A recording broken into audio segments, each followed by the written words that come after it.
What's up, everybody? I'm Raph, and this is Bartleby the Bearded Dragon. We got a little bit of a different video for you guys today. So we're actually going to be reviewing this new kids movie that just hit Netflix. Pretty cool, actually. It's called Back to the Outback. But before we do, make sure you like and subscribe to Red Ribbon Reptiles on YouTube so you don't miss any of our reptile content that we'll be bringing you about twice a week. And if you don't, oh no. If you don't, I'm going to feed Bartleby to Matcha. Matcha, let's get out of there.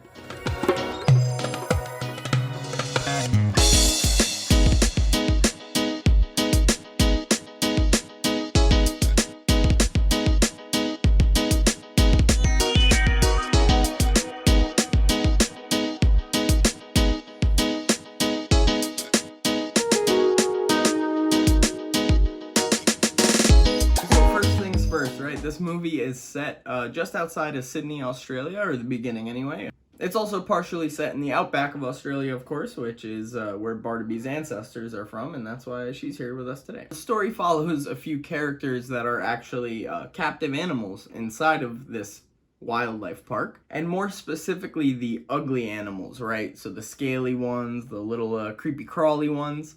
Maddie, the inland taipan. Frank, the funnel web spider, Nigel, who's a scorpion, they didn't really specify the species, and Zoe, who's a thorny devil, which is one of the coolest lizards in the world.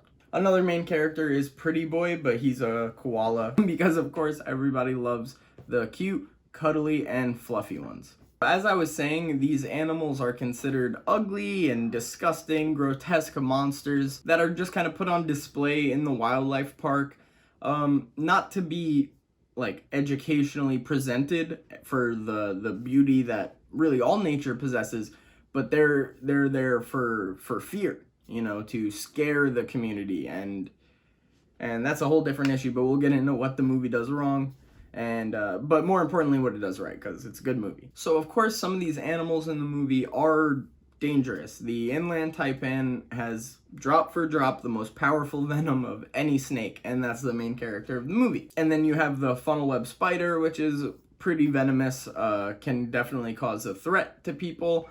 They didn't specify what type of scorpion, so I don't know how dangerous the scorpion really was. But the thorny devil is not venomous at all, not dangerous to humans in any facet. Just a really cool animal, but you know, a creepy crawly, a scaly reptile, right? So now let's talk a little bit about what the movie got wrong, but with a caveat, right? It's an animated children's movie, so I didn't expect 100% factual good information. We have a bunch of movies like that with dangerous animals that take on anthropomorphized or, you know, human qualities, like, you know, The Lion King, Brother Bear. These are dangerous creatures, but they're presented in a way where kids will, you know, come to love these characters. And that's important for exposing children to these animals in a way other than calling them disgusting, dangerous, terrifying monsters, right? Because you don't have to be afraid, you just carry a level of respect. I love cats, including big cats, and especially the bigger they are, I mean, the more amazing they are, right? There's nothing cooler than like a giant Siberian tiger. But with that being said, I love them a lot. I'm not going to start messing with their territory and go try to pet it and cuddle with it. But again, that's not what the movie is trying to tell you to do with these animals. So I just wanted to get that out of the way. On that note, in the movie, these are friendly characters, right? But especially like reptiles and some arthropods, obviously like ants, you know, they'll have a whole colony, and bees as well.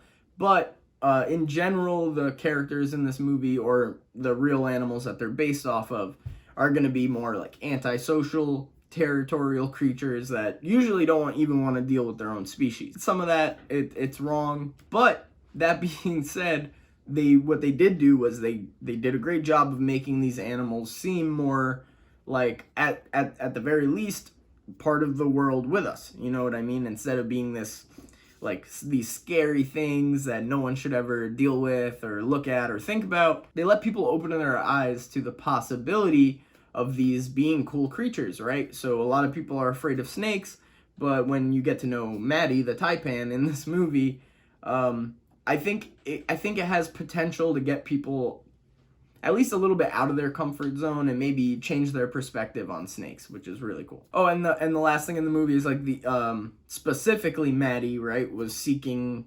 the affection of humans, you know, and that's something that inland taipans probably wouldn't love to do. I guess, I don't know. I've never interacted with one, but it seems like snakes in general, they kind of want to do their own thing. So with that being said, I'm not going to hold these things that the movie did wrong up to the fire and say that it's a bad movie and it's bad for the world. And, you know, it's a good movie. I really liked it a lot. I know it's a kid's movie, and Rachel and I watched it together. I know we're adults, but who doesn't love watching a nice kid's movie? Especially the animation's getting crazy these days, right? The last thing I wanted to mention that they did wrong was they featured a few other species that are native to the outback of Australia, but they didn't even mention the most friendly reptile, which is abundant in the outback of Australia, the bearded dragon. So I'm a little bit upset about that, but you know, we'll give them a free pass. They had some frilled dragons in there, which was really cool. So what did this movie do right? Well, it's quite true that these animals aren't monsters. I mean, if you really want to get into it, people are the real monsters of the planet, right? Because we kind of, you know, we manipulate habitats and kill things for food, which is normal. I mean, I'm not saying, I'm no vegan, right? So I'm not saying there's anything wrong with that. It's the way that evolution, you know, evolution brought us here is what I'm trying to say. But evolution also brought all of these animals here, including Matcha, the cat, including Barnaby, the bearded dragon, which is, of course, harmless as well, but also the inland taipan, which they mention this many times in the movie. Maddie, even though she's a very sweet character, the inland taipan, like I said, drop for drop the most powerful venom of any snake, and one drop of that venom does hold the potential to kill 100 people, even with one drop. So that part, I'd say that they did well. But as deadly as the inland taipan is, there are no recorded deaths of a bite from the inland taipan, because again, they're not monsters, right? So the movie did a great job with that. None of these creatures will go actively finding a person. When a snake bites you, right, or when a snake bites somebody, it's because of a misunderstanding, right? Or the person, the human, was actively going after the snake, and the snake felt like it had no other choices.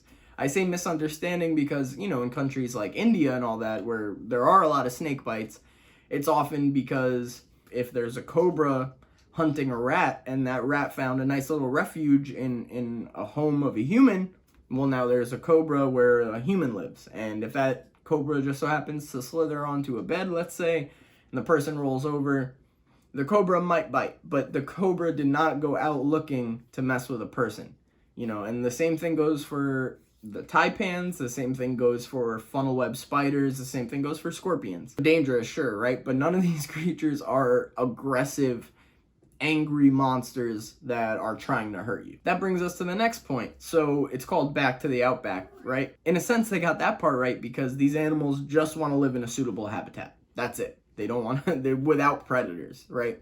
So if they perceive you as a predator, they might feel the need to take action, but more often than not, these creatures are going to try to get away before they try to engage with a large primate with eyes in the front of its head and, you know, clearly more abilities to manipulate their environment than any of these creatures in the movie. So to kind of come full circle with all the negatives that were portrayed on these creatures in the movie, bringing that to the positives, is that you don't have to be, you know, afraid and hateful towards these creatures, right?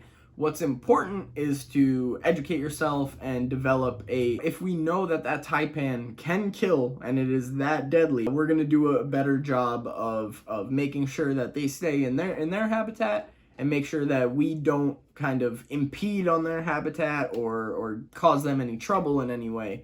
And that's what the movie did really well, in the sense that maybe they portrayed them a little too cute and cuddly, but with that being said, real life is real life. So, you know, maybe just even that little bit of appreciation. You know, most of us that love reptiles, we started loving them as kids, right? So kids that might, you know, not know anything about reptiles or things like that, they might now feel the impulse to start learning more about them. And that's really all we can ask for. To the hobby specifically, it's good. You know, we're going to have more people entering this hobby, more understanding, and that's the problem, right? We fear what we don't understand, right? So I'm not saying everybody has to love reptiles and have a reptile room and have a bearded dragon acting like you're a tree and whatnot, but what also you don't need to do is like chop snakes' heads off with shovels because, oh, it's a dirty snake and now we got it. Good. Crazy. So this awareness will do better at keeping the world in general away from dangerous situations with these creatures. Because, you know, there are people every day that see a rattlesnake or whatever when they're out for a walk and they just kind of leave it alone and watch it for a while and everybody's good. The rattlesnake's happy, you're happy, everybody's happy. And then the big bonus plus of this movie, of course, right, is the rather short, granted, but they do a little homage, a little cameo, an animated cameo of Steve Irwin, the crocodile hunter, who, I mean, you know, you can't say rest in peace enough. That guy did a lot for educating the whole world on these animals, you know, reptiles specifically, but all animals. The man had a real passion for animals, and it was really cool to see, especially an Australian-made movie, you know, about Australia, given the shout-outs that Steve Irwin just really deserves, you know, and he went out for his love of animals, really, in a sense, just trying to educate us on creatures. So, you know, it was just really cool to see that. In conclusion, 10 out of 10 movie, especially if you got a kiddo, go check it out. Make sure they check it out too. They even had some funny jokes, not really, you know, it wasn't raunchy humor or anything, but some jokes that will go right over the kids' heads and the adults will laugh at. So, you know, fun for the whole family. Just really cool to see animals in the spotlight on a platform like Netflix, specifically Reptiles. Of course, I'm a little biased, but, you know, Pretty Boy was in it too, who's a koala, and he was a cool character. You know, he showed some good character development. So 10 out of 10 for Pretty Boy, 10 out of 10 for Back at the Outback. And yeah, I know this video is a little different. We'll get back to the regular reptile stuff soon. But if you enjoyed this video and now you want to go check out Back to the Outback, make sure you like this video and make sure you subscribe to our channel because we'll keep bringing you reptile content in one form or another, right? Even movie reviews. And if not, again, I'm gonna let Matcha hang out in Barnaby's enclosure and let her eat Barnaby. I would never do that. I would never ever do that. Careful with cats and reptiles. New video? How to successfully keep cats and reptiles? Anyway, guys, we want to thank you so much for watching, especially Barnaby. She loves being viewed, so, you know, she appreciates that a lot. But either way, we'll see you guys next time. Thanks again for watching.